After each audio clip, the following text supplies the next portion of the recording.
Magandang araw sa inyo dyan mga kabayan. So update tayo sa bagyo dito sa Angeles City, Pampanga.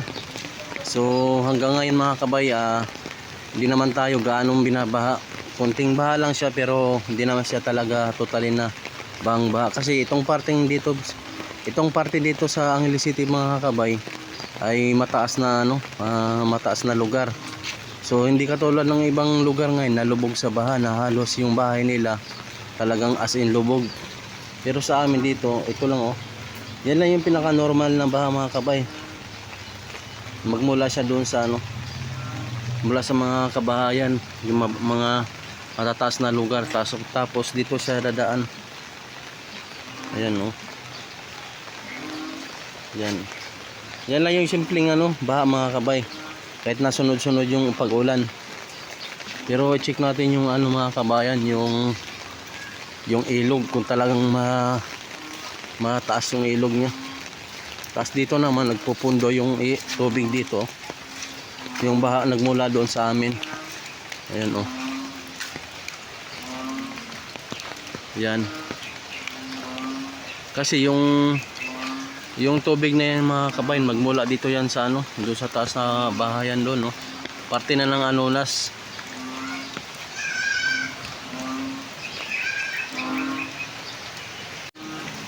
Tsaka i-check natin mga kabay yung ilog para makita nyo naman kung mataas siya or hindi. Dahil sa amin mga kabay, talagang simple lang yung ulan dito, ay yung baha niya. Kahit na sunod-sunod na yung ulan, yung malalakas na ulan, pa rin siya, yung normal lang yung baha niya. Ayun diba? Ayun may tubig pa doon yan. Tapos i-check natin yung ilog.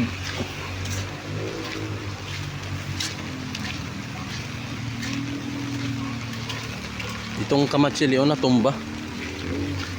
Hindi siya natumba sa gawa ng pag-ulan. Yun pala, tinumba ito ng backhoe dahil sa widening. Dahil pisa na yung dito mga kabay, yung kalsada. Ayan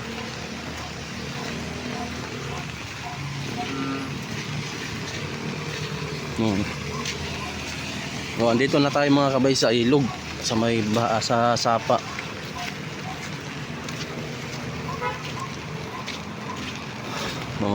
Mga kabayan, ito na yung pinakamalakas na baha dito sa amin. Sa pagdating ng ilog, ito na yung pinakamalakas. Hindi naman siya asin talaga malaki yung baha. Ayan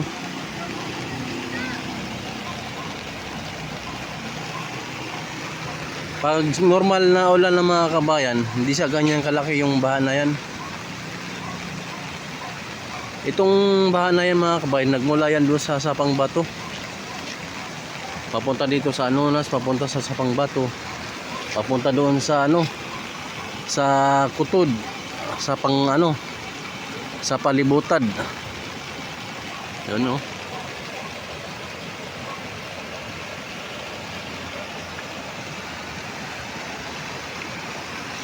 ito lang yung pinakamalakas na baha mga kabay. Itong nakaraan kasi sunod-sunod yung ulan dahil nga sa bagyo. Ayan kita nyo naman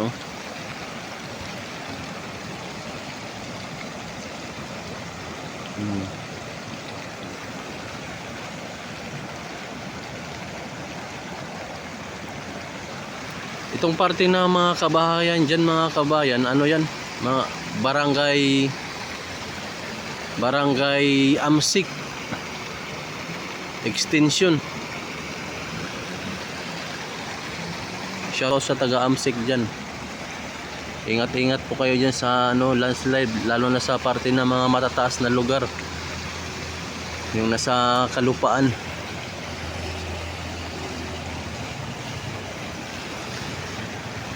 Ayan So time check tayo mga kabay, 6 8:30 ng ano, gabi.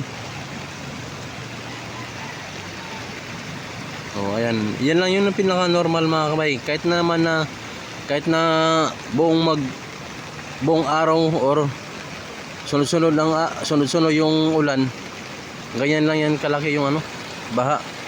Pero pag normal lang, pag walang ulan, parang ano lang siya, parang ganito lang siya, oh. Ganyan lang.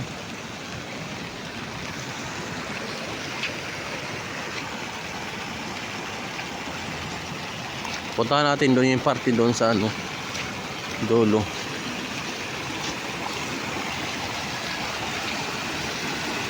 Itong baha na to mga kabay, itong tubig na yan, galing yan doon sa amin, doon sa taas. Ayun, oh. Galing yan doon sa taas sa amin. Doon, oh.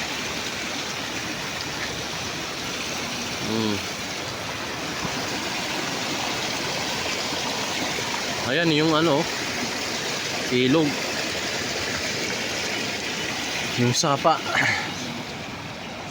Yan lang yung pinakamalakas mga kabay, dahil sa sunod-sunod na ulan.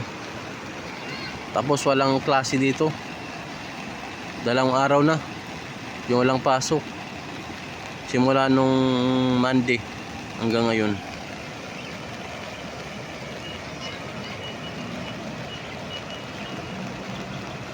So malapit na to, dito umpisan ditong kalsada mga kabay, simintuhin.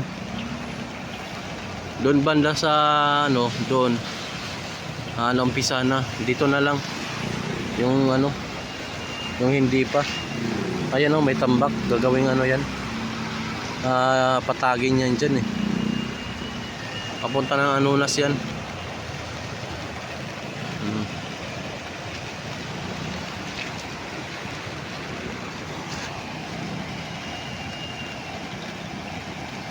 So yun lang mga kabay, update ko. Yun lang ang update natin sa ano, baha sa ulan dito sa Angeles City.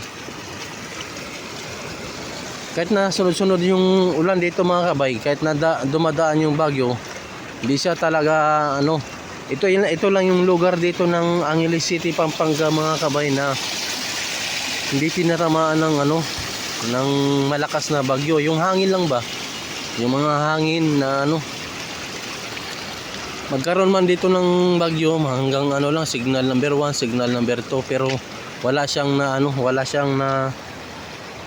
siyang sinisirang mga ano, kabahayan, or yung mga bahay na tagpi-tagpi lang, wala naman. Kasi parang ito yung pinaka-safe na lugar dito pagdating sa bagyo. Hanggang signal number 2, signal number 1 lang dito tayo pagdating sa bagyo dito sa Angeles City. Tara, uwi na tayo.